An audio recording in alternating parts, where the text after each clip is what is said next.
ಶ್ರೀರಾಮನವಮಿ ಸಂಪೂರ್ಣ ಕಥೆ. ಒಂದು ಕಾಲದಲ್ಲಿ ಈ ಭೂಮಿಯಲ್ಲಿ ಅಧರ್ಮವು ಹೆಚ್ಚಾಗುತ್ತಿತ್ತು. ದುಷ್ಟರ ಅಟ್ಟಹಾಸದಿಂದ ಸಜ್ಜನರು ಬದುಕಲು ಭಯಪಡುವಂತಾಯಿತು. ಪ್ರತಿ ದಿಕ್ಕಿನಲ್ಲೂ ಅನ್ಯಾಯ, ಪ್ರತಿ ಹೃದಯದಲ್ಲೂ ಭಯ. ಆ ಸಮಯದಲ್ಲಿ ದೇವತೆಗಳೇ ಸಹ ಶರಣಾದರು. ಓ ಮಹಾವಿಷ್ಣುವೇ, ಭೂಮಿಯನ್ನು ರಕ್ಷಿಸು ಎಂದು ಪ್ರಾರ್ಥಿಸಿದರು. ಆ ಪ್ರಾರ್ಥನೆಗೆ ಸ್ಪಂದಿಸಿದನು ಪರಮಾತ್ಮ. ಅವನೊಂದು ಮಹತ್ವದ ನಿರ್ಧಾರ ತೆಗೆದುಕೊಂಡನು. ನಾನು ಸ್ವತಃ ಮಾನವನಾಗಿ ಭೂಮಿಗೆ ಬರುತ್ತೇನೆ.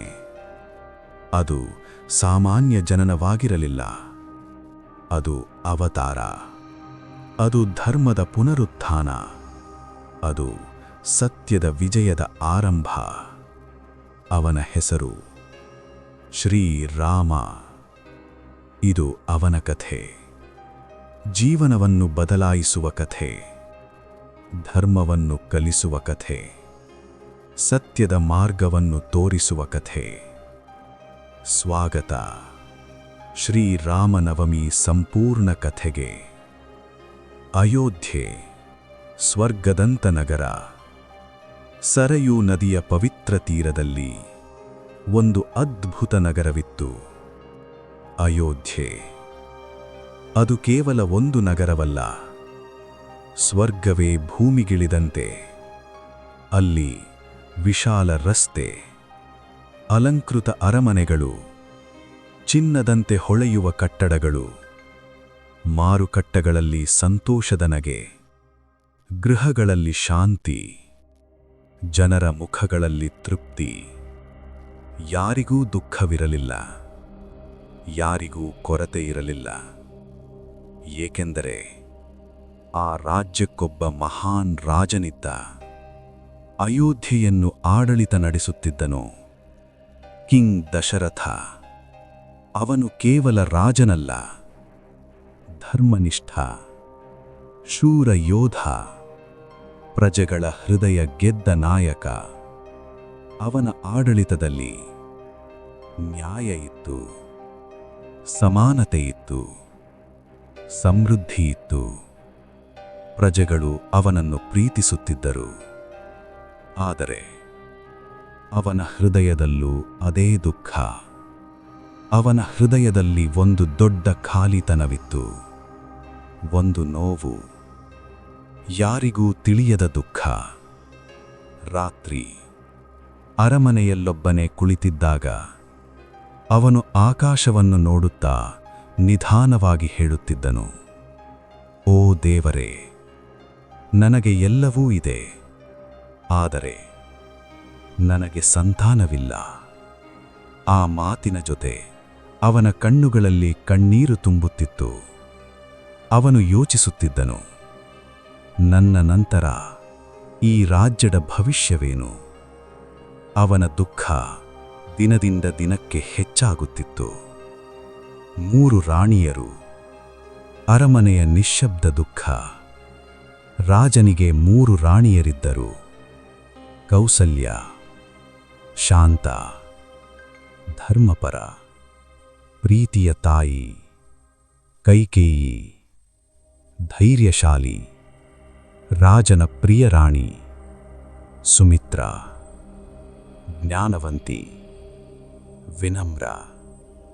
ಅವರೆಲ್ಲರೂ ರಾಜನನ್ನು ಪ್ರೀತಿಸುತ್ತಿದ್ದರು.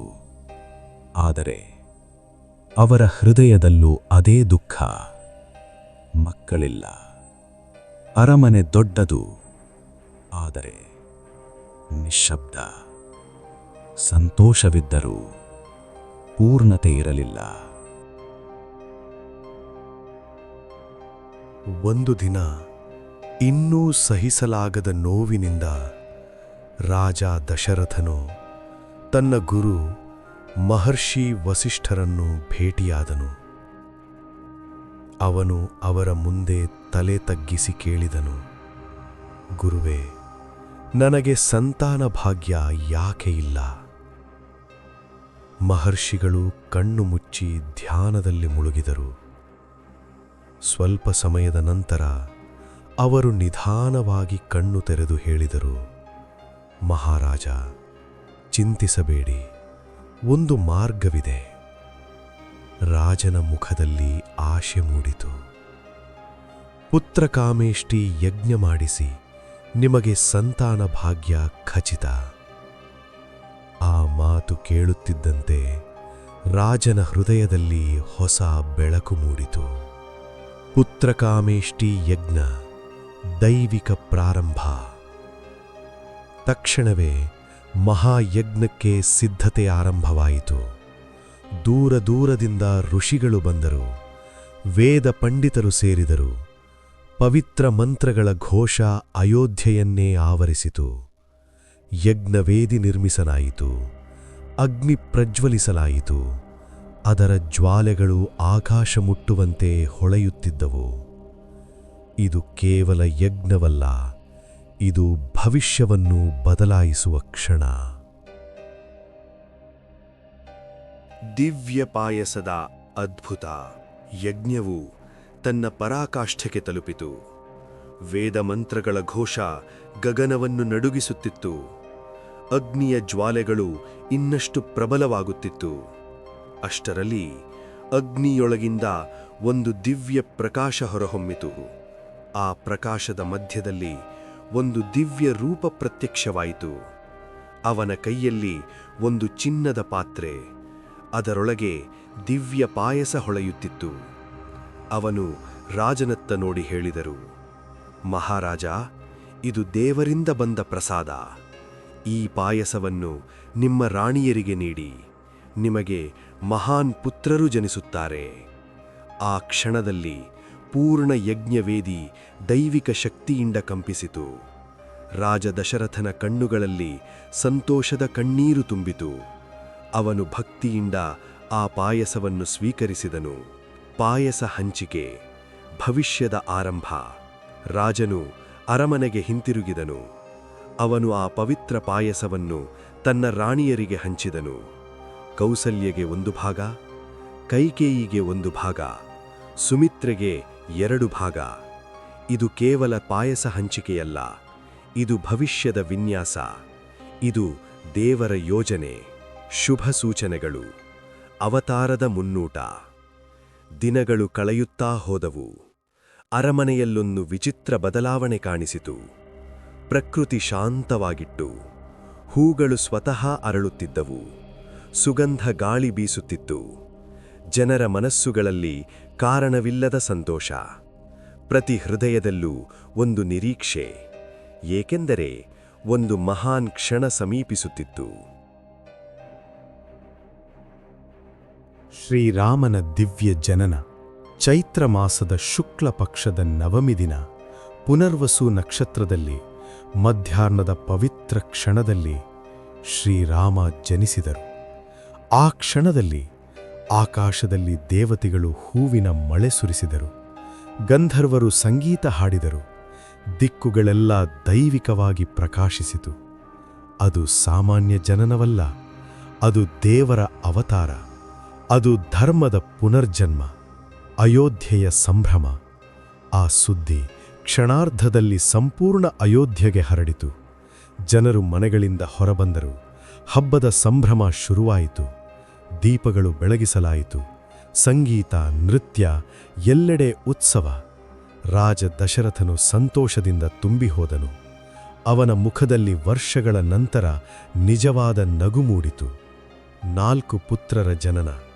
ಕೇವಲ ರಾಮನೇ ಅಲ್ಲ, ಇನ್ನೂ 3 ಮಹಾನ್ ಪುತ್ರರು ಜನಿಸಿದರು.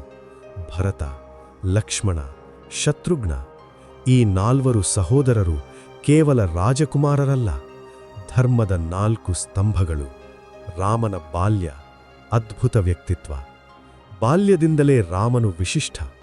ಅವನ ಮುಖದಲ್ಲಿ ಶಾಂತಿ, ಅವನ ಮಾತಿನಲ್ಲಿ ಮಧುರತೆ, ಅವನ ನಡೆದಲ್ಲಿ ವಿನಯ. ಅವನು ಯಾವಾಗಲೂ ಸತ್ಯವನ್ನು ಮಾತ್ರ ಮಾತನಾಡುತ್ತಿದ್ದನು. ಅವನು ಯಾವಾಗಲೂ ಹಿರಿಯರನ್ನು ಗೌರವಿಸುತ್ತಿದ್ದನು. ಅವನ ಕಣ್ಣಿನಲ್ಲಿ ಕರುಣೆ ತುಂಬಿತ್ತು. ಲಕ್ಷ್ಮಣನೊಂದಿಗೆ ಬಾಂಧವ್ಯ. ಲಕ್ಷ್ಮಣನು ರಾಮನನ್ನು ತುಂಬ ಪ್ರೀತಿಸುತ್ತಿದ್ದನು. ಅವನು ರಾಮನಿಲ್ಲದೆ ಒಂದು ಕ್ಷಣವೂ ಇರಲಾರ. ಎಲ್ಲೆಡೆ, ಎಲ್ಲ ಸಮಯದಲ್ಲೂ ಲಕ್ಷ್ಮಣನು ರಾಮನ ಜೊತೆ ಇದ್ದನು. ಈ ಬಾಂಧವ್ಯ ಕೇವಲ ಸಹೋದರರದ್ದಲ್ಲ, ಇದು ಆತ್ಮಗಳ ಸಂಬಂಧ, ಗುರುಕುಲ ಜೀವನ. ಕಾಲ ಕಳೆದಂತೆ ರಾಮ ಮತ್ತು ಅವನ ಸಹೋದರರು ಗುರುಕುಲಕ್ಕೆ ಹೋದರು. ಅಲ್ಲಿ ಅವರು ವಿದ್ಯಾಭ್ಯಾಸ ಮಾಡಿದರು. ವೇದಗಳು, ಶಾಸ್ತ್ರಗಳು, ಧರ್ಮ, ನೀತಿ, ರಾಮನು ಎಲ್ಲದರಲ್ಲೂ ಶ್ರೇಷ್ಠನಾಗಿದ್ದನು. ವಿಶೇಷವಾಗಿ ಧನುರ್ವಿದ್ಯೆಯಲ್ಲಿ ರಾಮನು ಬಿಲ್ಲು ಹಿಡಿದಾಗ ಅವನ ದೃಷ್ಟಿ ಸ್ಥಿರವಾಗುತ್ತಿತ್ತು. ಅವನ ಬಾಣ ಗುರಿಯನ್ನು ತಪ್ಪಿಸಿಕೊಳ್ಳುತ್ತಿರಲಿಲ್ಲ. ಗುರುಗಳು ಆಶ್ಚರ್ಯಪಟ್ಟು ಹೇಳಿದರು, ಈ ಹುಡುಗ ಸಾಮಾನ್ಯನಲ್ಲ, ಇವನು ಮಹಾನಾಗುವನು. ಅಯೋಧ್ಯೆಯ ಜನರು ರಾಮನನ್ನು ನೋಡಿ ಅವನನ್ನು ಪ್ರೀತಿಸುತ್ತಿದ್ದರು. ಅವನ ನಡತೆ, ಅವನ ಮಾತು, ಅವನ ವಿನಯ, ಎಲ್ಲರೂ ಹೇಳುತ್ತಿದ್ದರು, ಇವನೇ ನಮ್ಮ ಭವಿಷ್ಯದ ರಾಜ. ರಾಮನ ಜೀವನ ಸುಂದರವಾಗಿ ಸಾಗುತ್ತಿತ್ತು. ಆದರೆ ಭವಿಷ್ಯದಲ್ಲಿ ಅವನಿಗೆ ಎದುರಾಗುವ ಸವಾಲುಗಳು ಅವನನ್ನು ಪರೀಕ್ಷಿಸಲಿದ್ದವು. ಪ್ರೀತಿ, ತ್ಯಾಗ, ಯುದ್ಧ ಎಲ್ಲವೂ ಇನ್ನೂ ಬರಬೇಕಿತ್ತು. ಕಾಲ ಕಳೆದಿತು. ರಾಮನ ಯೌವನ ಅರಳಿತು. ಅವನ ಕೀರ್ತಿ ದಿಕ್ಕುಗಳೆಲ್ಲ ಹರಡಿತು. ಅದೇ ಸಮಯದಲ್ಲಿ ಮಿಥಿಲಾ ದೇಶದ ಮಹಾನ್ ರಾಜ ಕಿಂಗ್ ಜನಕ ಒಂದು ಮಹತ್ವದ ನಿರ್ಧಾರ ತೆಗೆದುಕೊಂಡನು. ತನ್ನ ಪುತ್ರಿ ಸೀತೆಗೆ ಸ್ವಯಂವರ ಆಯೋಜಿಸಲು. ಸೀತಾದೇವಿಯ ಮಹಿಮೆ. ಸೀತಾ, ಅವಳು ಕೇವಲ ರಾಜಕುಮಾರಿಯಲ್ಲ, ಪಾವಿತ್ರ್ಯದ ಪ್ರತೀಕ, ಸೌಂದರ್ಯದ ರೂಪ, ಧರ್ಮದ ಜೀವಂತ ಉದಾಹರಣೆ. ರಾಜ ಜನಕನು ಹೇಳಿದನು, ಯಾರು ಶಿವನ ಮಹಾಧನುಸ್ಸನ್ನು ಎತ್ತಿ ಬಗ್ಗಿಸುತ್ತಾರೋ ಅವರೇ ನನ್ನ ಪುತ್ರಿ ಸೀತೆಯನ್ನು ವಿವಾಹವಾಗುತ್ತಾರೆ. ಆ ಶಿವಧನುಸ್ಸು ಸಾಮಾನ್ಯ ಬಿಲ್ಲಲ್ಲ, ಅದು ದೇವತೆಗಳ ಬಿಲ್ಲು. ಅದರ ತೂಕವೇ ಅಸಾಧ್ಯ, ಅದರ ಶಕ್ತಿ ಅಪಾರ. ಅನೇಕ ರಾಜಕುಮಾರರು ಪ್ರಯತ್ನಿಸಿದರು, ಆದರೆ ಯಾರಿಗೂ ಅದನ್ನು ಚಲಿಸಲೂ ಆಗಲಿಲ್ಲ. ವಿಶ್ವಾಮಿತ್ರರೊಂದಿಗೆ ರಾಮನ ಆಗಮನ.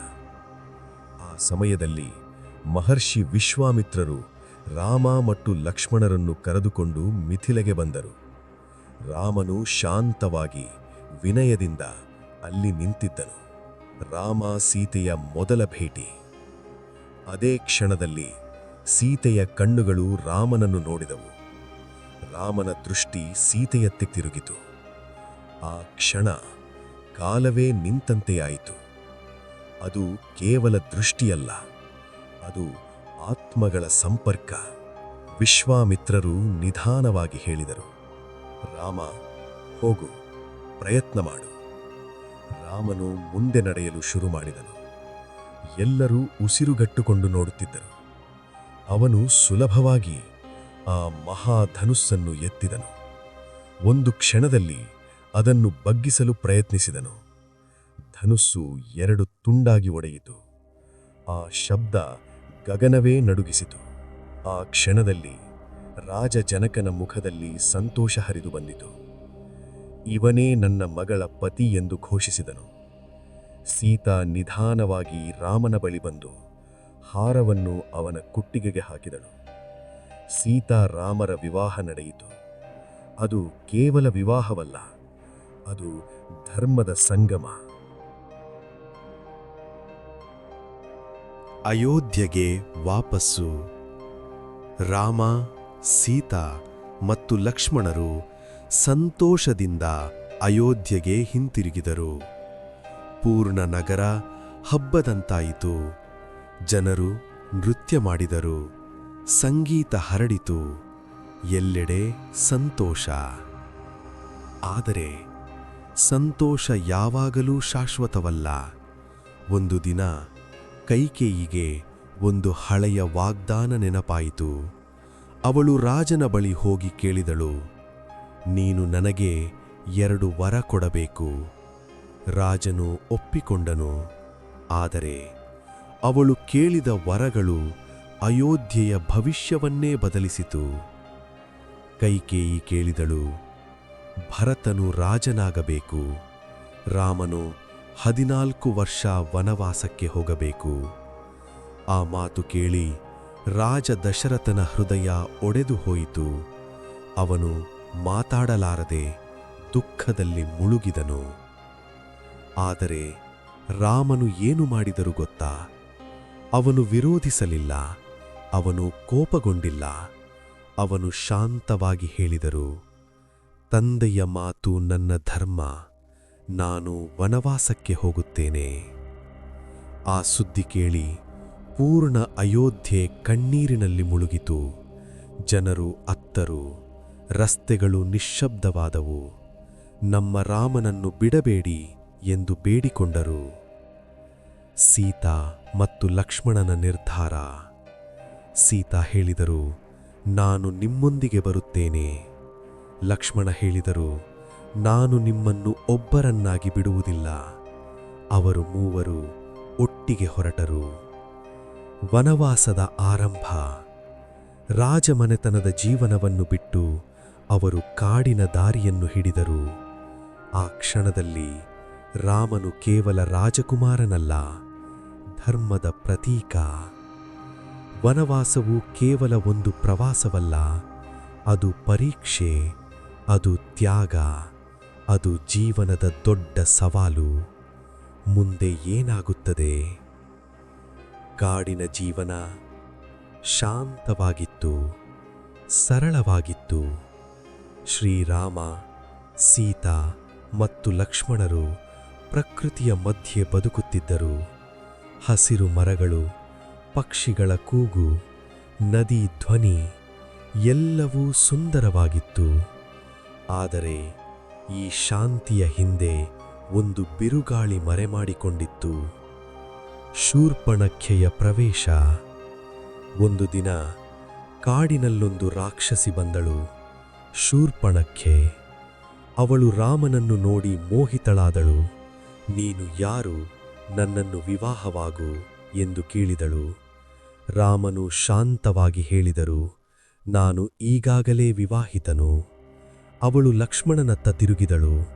ಆದರೆ ಅವಳ ಅಹಂಕಾರ, ಅವಳ ಕೋಪ, ಅವಳ ಅವಮಾನ ಒಂದು ದೊಡ್ಡ ವಿಪತ್ತಿಗೆ ಕಾರಣವಾಯಿತು. ಲಕ್ಷ್ಮಣನ ಕ್ರೋಧ. ಶೂರ್ಪಣಖೆ ಸೀತೆಯ ಮೇಲೆ ದಾಳಿ ಮಾಡಲು ಮುಂದಾದಳು. ಆ ಕ್ಷಣದಲ್ಲಿ ಲಕ್ಷ್ಮಣನು ಕೋಪಗೊಂಡನು. ಅವಳ ಮೂಗನ್ನು ಕತ್ತರಿಸಿದನು. ಅವಳು ನೋವಿನಿಂದ ಕಿರುಚಾತ್ತಾ ಓಡಿದಳು. ಆದರೆ ಈ ಘಟನೆ ಒಂದು ಮಹಾಯುದ್ಧದ ಬೀಜ ಬಿತ್ತಿತು. ರಾವಣನ ಪ್ರವೇಶ. ಶೂರ್ಪಣಖೆ ತನ್ನ ಸಹೋದರನ ಬಳಿಗೆ ಹೋದಳು, ಲಂಕೆಯ ರಾಜ ರಾವಣ. ಅವಳು ಕೋಪದಿಂದ ಹೇಳಿದಳು, ಒಬ್ಬ ಮಾನವನು ನನ್ನನ್ನು ಅವಮಾನಿಸಿದನು. ಅವನ ಪತ್ನಿ ಅತಿ ಸುಂದರಿ. ಆ ಮಾತು ಕೇಳಿ ರಾವಣನ ಮನಸ್ಸಿನಲ್ಲಿ ಒಂದು ದುಷ್ಟ ಯೋಚನೆ ಹುಟ್ಟಿತು. ಮಾಯಾಮೃಗ, ಮೋಸದ ಆರಂಭ. ಒಂದು ದಿನ ಕಾಡಿನಲ್ಲಿ ಒಂದು ಚಿನ್ನದ ಹಿರಣ ಕಾಣಿಸಿಕೊಂಡಿತು. ಅದು ಅಸಾಮಾನ್ಯವಾಗಿ ಸುಂದರವಾಗಿತ್ತು. ಸೀತಾ ಅದನ್ನು ನೋಡಿ ಹೇಳಿದರು, ರಾಮ, ನನಗೆ ಅದು ಬೇಕು. ರಾಮನು ಅದನ್ನು ಹಿಡಿಯಲು ಹೋದನು. ಆದರೆ ಅದು ಒಂದು ಮಾಯೆ, ರಾವಣನ ಕುತಂತ್ರ. ರಾಮನು ದೂರ ಹೋಗುತ್ತಿದ್ದಂತೆ ಲಕ್ಷ್ಮಣನನ್ನೂ ಮೋಸದಿಂದ ಕರೆದೊಯ್ಯಲಾಯಿತು. ಆ ಕ್ಷಣದಲ್ಲಿ ಸೀತಾ ಒಬ್ಬಳೇ ಉಳಿದಳು. ಅಷ್ಟರಲ್ಲಿ ಒಬ್ಬ ಸನ್ಯಾಸಿಯ ವೇಷದಲ್ಲಿ ರಾವಣನು ಬಂದನು. ಸೀತೆಯ ಅಪಹರಣೆ. ರಾವಣನು ತನ್ನ ನಿಜ ಸ್ವರೂಪ ತೋರಿಸಿದನು. ಸೀತೆಯನ್ನು ಬಲವಂತವಾಗಿ ತನ್ನ ರಥದಲ್ಲಿ ಕೂರಿಸಿಕೊಂಡನು. ರಾಮಾ ಎಂದು ಸೀತಾ ಕೂಗಿದಳು. ಆ ಕೂಗು ಕಾಡನ್ನೇ ನಡುಗಿಸಿತು. ಆಕಾಶವೂ ಮೌನವಾಗಿತ್ತು. ಜಟಾಯುವ ವೀರತೆ.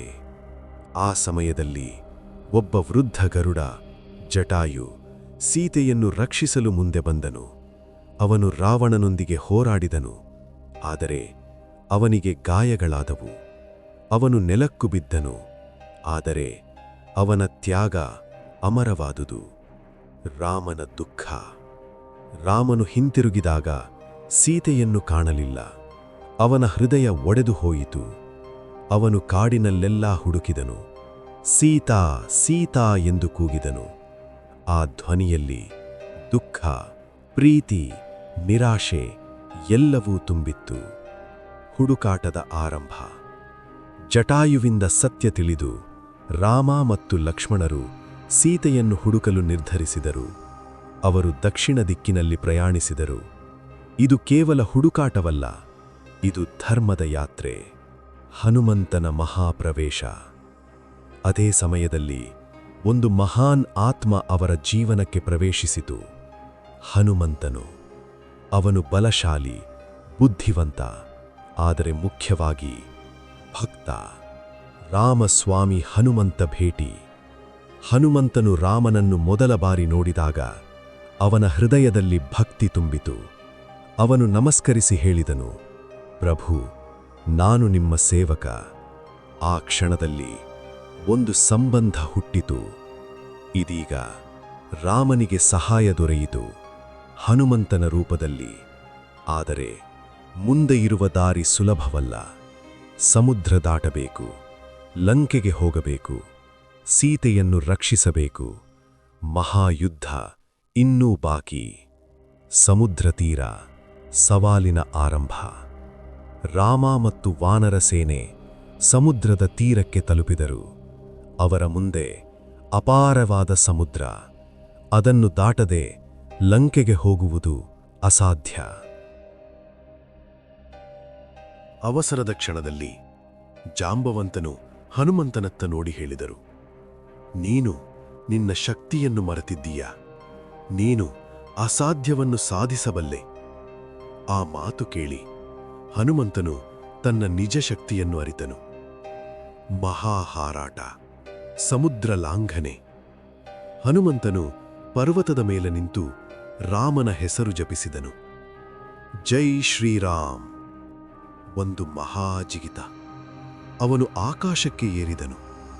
ಗಾಳಿ ಗರ್ಜಿಸಿತು, ಸಮುದ್ರ ಅಲೆಗಳು ಎದ್ದವು. ಅವನು ಅಸಾಧ್ಯವಾದ ಪ್ರಯಾಣವನ್ನು ಆರಂಭಿಸಿದನು. ಲಂಕೆ ಪ್ರವೇಶ, ಗುಪ್ತ ಯಾತ್ರೆ. ಹನುಮಂತನು ಲಂಕೆಗೆ ತಲುಪಿದನು. ಅದು ಚಿನ್ನದ ನಗರ, ಭವ್ಯ, ಭಯಾನಕ. ಅವನು ಸಣ್ಣ ರೂಪ ತಾಳಿ ನಗರದೊಳಗೆ ಪ್ರವೇಶಿಸಿದನು. ಅವನ ಗುರಿ ಒಂದೇ, ಸೀತೆಯನ್ನು ಹುಡುಕುವುದು. ಅಶೋಕವಾಟಿಕೆಯಲ್ಲಿ ಸೀತಾ. ಅಂತಿಮವಾಗಿ ಅವನು ಒಂದು ತೋಟದಲ್ಲಿ ಕಂಡನು ಸೀತಾ. ಅವಳು ದುಃಖದಲ್ಲಿ ಕುಳಿತಿದ್ದಳು. ಆದರೆ ಅವಳ ಧೈರ್ಯ ಕಳೆದುಕೊಂಡಿರಲಿಲ್ಲ. ಹನುಮಂತನ ಸಂದೇಶ. ಹನುಮಂತನು ಮರದ ಮೇಲೆ ಕುಳಿತು ರಾಮನ ಕಥೆಯನ್ನು ಹೇಳಿದನು.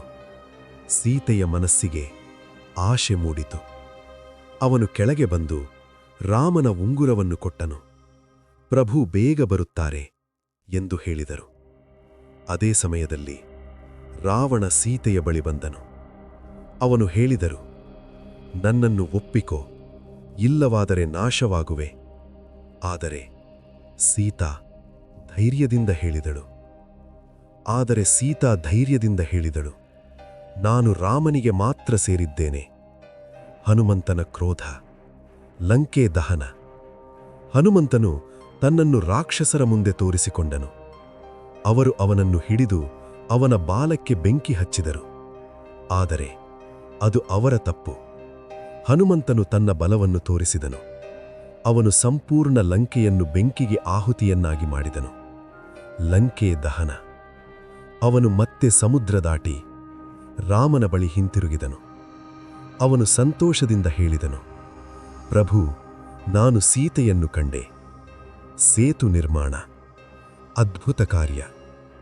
ಇದೀಗ ಲಂಕೆಗೆ ಹೋಗಲು ಸೇತುವೆ ನಿರ್ಮಿಸಲು ನಿರ್ಧಾರ ತೆಗೆದುಕೊಳ್ಳಲಾಯಿತು. ವಾನರ ಸೇನೆ ಪರ್ವತಗಳನ್ನು ಎತ್ತಿತು, ಬಂಡೆಗಳನ್ನು ಹಾಕಿತು. ಪ್ರತಿ ಕಲ್ಲಿನ ಮೇಲೆ ರಾಮ ಎಂಬ ಹೆಸರು ಬರೆಯಲಾಗುತ್ತಿತ್ತು. ಅದು ನೀರಿನಲ್ಲಿ ಮುಳುಗಲಿಲ್ಲ. ಇದು ಭಕ್ತಿಯ ಶಕ್ತಿ.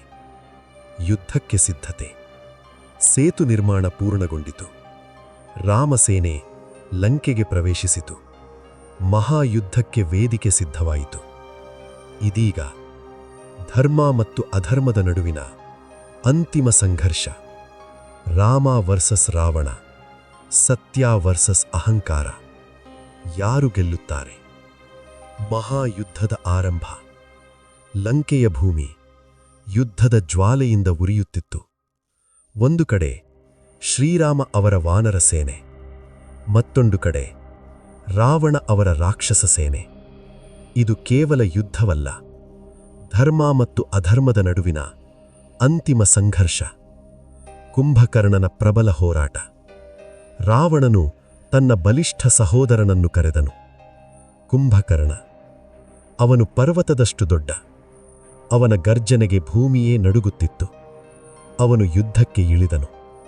ಅವನು ಅನೇಕ ವಾನರರನ್ನು ಸೋಲಿಸಿದನು. ಆದರೆ ಕೊನೆಗೆ ರಾಮನ ಬಾಣಗಳು ಅವನನ್ನು ನೆಲಕ್ಕುರುಳಿಸಿತು. ಇಂದ್ರಜಿತ್ನ ಮಾಯಾಯುದ್ಧ. ಮುಂದೆ ಬಂದನು ಇಂದ್ರಜಿತ್. ಅವನು ಮಾಯಾಯುದ್ಧದಲ್ಲಿ ಪರಿಣಿತ. ಅವನ ಅಸ್ತ್ರಗಳು ಕಾಣದಂತಾಗುತ್ತಿತ್ತು. ರಾಮ ಮತ್ತು ಲಕ್ಷ್ಮಣರನ್ನು ಸಂಕಷ್ಟಕ್ಕೆ ಸಿಲುಕಿಸಿದನು. ಆದರೆ ಕೊನೆಗೆ ಲಕ್ಷ್ಮಣನ ಶೌರ್ಯದಿಂದ ಇಂದ್ರಜಿತ್ ಸೋತನು. ಅಂತಿಮ ಮುಖಾಮುಖಿ. ರಾಮ ವರ್ಸಸ್ ರಾವಣ. ಇದೀಗ ಎಲ್ಲರೂ ಕಾಯುತ್ತಿದ್ದ ಕ್ಷಣ. ರಾಮ ಮತ್ತು ರಾವಣ ಮುಖಾಮುಖಿ. ರಾವಣನು ತನ್ನ ಎಲ್ಲಾ ಶಕ್ತಿಯನ್ನು ಬಳಕೆ ಮಾಡಿದನು. ಅವನ ಅಹಂಕಾರ, ಅವನ ಕೋಪ ಆಕಾಶವನ್ನೇ ಕತ್ತಲೆಯನ್ನಾಗಿ ಮಾಡಿತು. ಆದರೆ ರಾಮನು ಶಾಂತವಾಗಿ ನಿಂತಿದ್ದನು. ಅವನ ಕಣ್ಣುಗಳಲ್ಲಿ ಧರ್ಮದ ಪ್ರಕಾಶ. ಕೊನೆಗೆ ರಾಮನು ತನ್ನ ದಿವ್ಯ ಬಾಣವನ್ನು ತೆಗೆದುಕೊಂಡನು. ಅವನು ಮನಸ್ಸಿನಲ್ಲಿ ಪ್ರಾರ್ಥಿಸಿದನು. ಧರ್ಮಕ್ಕಾಗಿ, ಸತ್ಯಕ್ಕಾಗಿ ಅವನು ಬಾಣವನ್ನು ಬಿಡಿದನು. ಆ ಬಾಣ ರಾವಣನ ಹೃದಯವನ್ನು ತಲುಪಿತು. ರಾವಣ ನೆಲಕ್ಕುರುಳದನು. ಅಧರ್ಮ ನಾಶವಾಯಿತು. ಧರ್ಮ ಜಯಗೊಂಡಿತು. ಯುದ್ಧದ ನಂತರ ರಾಮನು ಸೀತೆಯನ್ನು ಭೇಟಿಯಾದನು. ಅದು ಭಾವನಾತ್ಮಕ ಕ್ಷಣ. ವಿಚ್ಛೇದದ ನೋವು, ಮತ್ತೆ ಭೇಟಿಯಾದ ಸಂತೋಷ. ಪ್ರೀತಿ, ಧರ್ಮ, ನಂಬಿಕೆ ಎಲ್ಲವೂ ಒಂದೇ ಕ್ಷಣದಲ್ಲಿ ಸೇರಿತು. ಅಯೋಧ್ಯೆಗೆ ವಾಪಸ್ಸು. 14 ವರ್ಷಗಳ ನಂತರ ರಾಮ, ಸೀತಾ ಮತ್ತು ಲಕ್ಷ್ಮಣರು ಅಯೋಧ್ಯೆಗೆ ಹಿಂತಿರುಗಿದರು. ಪೂರ್ಣ ನಗರ ಹಬ್ಬದಂತಾಯಿತು. ಜನರು ಕಣ್ಣೀರಿನಿಂದ ಸ್ವಾಗತಿಸಿದರು. ನಮ್ಮ ರಾಮ ಬಂದರು. ರಾಮನು ರಾಜನಾಗಿ ಪಟ್ಟಾಭಿಷೇಕಗೊಂಡನು. ಅವನ ಆಡಳಿತ, ರಾಮರಾಜ್ಯ. ಅಲ್ಲಿ ನ್ಯಾಯ ಇತ್ತು, ಶಾಂತಿ ಇತ್ತು, ಸಮಾನತೆ ಇತ್ತು, ಪ್ರಜೆಗಳ ಸಂತೋಷ ಇತ್ತು. ಇದು ಆದರ್ಶ ರಾಜ್ಯ. ಈ ಎಲ್ಲಾ ಕಾರಣಗಳಿಂದ ರಾಮನವಮಿ ಕೇವಲ ಒಂದು ಹಬ್ಬವಲ್ಲ, ಇದು ಧರ್ಮದ ಸಂಕೇತ. ಇದು ಸತ್ಯದ ಜಯದ ದಿನ. ಈ ದಿನ ಭಕ್ತರು ಉಪವಾಸ ಇಡುತ್ತಾರೆ, ರಾಮನಾಮ ಜಪಿಸುತ್ತಾರೆ, ರಾಮಾಯಣ ಓದುತ್ತಾರೆ. ಮನಸ್ಸು ಶುದ್ಧವಾಗುತ್ತದೆ, ಆತ್ಮಶಕ್ತಿ ಹೆಚ್ಚುತ್ತದೆ. ಶ್ರೀರಾಮ ಜೀವನ ನಮಗೆ ಹೇಳುವುದು, ಜೀವನದಲ್ಲಿ ಎಷ್ಟು ಕಷ್ಟ ಬಂದರೂ ಧರ್ಮವನ್ನು ಬಿಡಬೇಡಿ. ಸತ್ಯವನ್ನು ಬಿಟ್ಟರೆ ಜಯ ಸಾಧ್ಯವಿಲ್ಲ. ಕರ್ತವ್ಯವೇ ದೇವರು. ಸಹನೆ, ನಂಬಿಕೆ, ಧೈರ್ಯ ಇವೇ ಜೀವನದ ನಿಜವಾದ ಶಕ್ತಿಗಳು. ಶ್ರೀರಾಮ ಮಾರ್ಗವೇ ಸತ್ಯದ ಮಾರ್ಗ. ಅವನ ಹೆಸರೇ ಶಕ್ತಿ. ಅವನ ಜೀವನವೇ ಆದರ್ಶ. ಜೀವನದಲ್ಲಿ ರಾಮನ ಮಾರ್ಗ ಅನುಸರಿಸಿದರೆ ಯಶಸ್ಸು ಖಚಿತ. ಜೈ ಶ್ರೀರಾಮ್.